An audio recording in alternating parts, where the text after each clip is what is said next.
आज 48 दिन हो जाइए रंती देवों पाखरे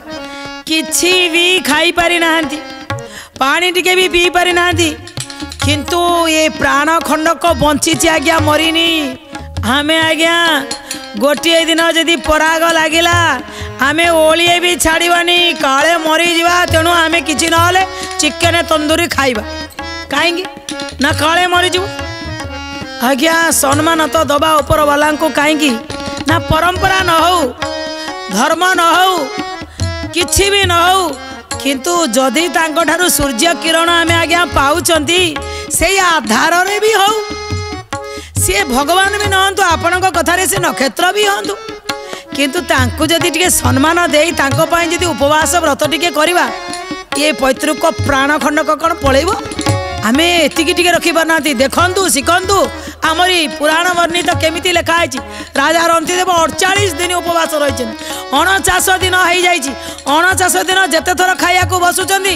प्रथमे ब्राह्मण आसिले देदेले द्वितीय जड़े शूद्र आसिले देदेले तृतीय जड़े शबर आसिले कुकुर को नहीं भी देदेले सबू सरीगला चतुर्थ गोटाई खाली अच्छी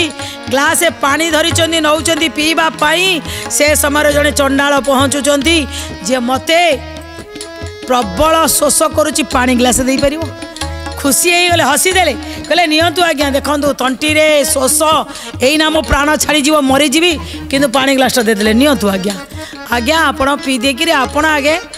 मो अपेक्षा आपण बहुत ही जरूरी आपण खरारे चलिकी आइंतु पी दिंतु चिंता कल तुम दिज एमती हो 2 मिनट बसिले मझे मझे मोबाइल खेल दौ हाँ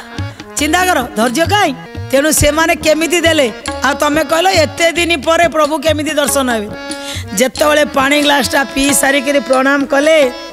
भाभी देखले 3 जन किए होइतबे ब्राह्मण को छाड़ से जे शूद्र आउ जी आसिले शबर जी चंडाल ये किए होइतबे भाभी कहि परिबो ए 3 जन भगवान आज्ञा ब्रह्मा विष्णु महेश्वर ए 3 देवता सांगे सांगे सभा शेष जी आसते भगवान परम ब्रह्म निजे पी दे सारा पर धन्य धन्य तुम्हें रंती देव त्रिमूर्ति ठिया 48 दिन पर देखा देले ना देले 3 जन ठिया गले कहले माग अरे तुमर परोपकार तुमर जो अतिथि सेवा तुमर जो भावना आमे संतुष्ट कौन मागिब माग कहले ना मोर किछि दरकार नहीं मोर कौन हम प्रभु मते हाथ देइछ प्रभु मते गोड़ देइछ प्रभु मते आखि देइछ मते विचार करिया पई बुद्धि देइछ मो मस्तिष्क रे मते सुंदर करी रखिछ मो पाखरे स्त्री देइछ मो पाखरे पिला देइछ हाउ कोन दरकार प्रभु तुमे जेमिति आज्ञा हठात राति रे बढ़िया बढ़िया स्वप्न देखुथिबे मो फ्लाइट रे उडुची मो आगरे सुंदरी नारी ठिया है मु तार रूप को जौवन को उपभोग करुच्ची भावुवे स्वप्न छुटी गले सबु छु आज ठीक सेमिति भगवान जिते सामने पहुँची जाइछंती से समय रंती देवों भीतर जो माया जो आमको जो माया ग्रासी से माया सबू कुआड़े पलैला कहले प्रभु मोर किछि दरकार नहीं कारण मते एतिकी दियो प्राणी मानकर दुखरे मु दुखित हेबी सबु बड़े सर्वदा मो मन सेठी धोई थाऊ मु सबु समय रे मते एतिकी दया कर हे प्रभु मु दुखी की सब बड़े साहाय्य करू थाए प्रभु कहले तथास्तु रंती देव तुम्हें आउ तुमर जो परिवार ए जो परोपकार ए जो अतिथि सेवा जोगु तुम समस्त को वैकुंठ धाम मु प्रदान करुच्ची समस्ते तमे गोलक धाम को जीव समस्ते तमे समस्ते ए विष्णु को सहित एकाकार हम ए आशीर्वाद दे दे भगवान चली गले आ दर्शन देकरी कुतार्थ करदेले क्या ना रंती देव को दर्शक बंधु कहानी आमको कौन शिक्षा मिलला ना 48 दिन परर उपकार करुले कौ भगवान को नाम जप करूँ परर उपकार करी 48 दिन उपास रही किसी मिलानी किंतु 48 दिन पर जो दिन मिलूँ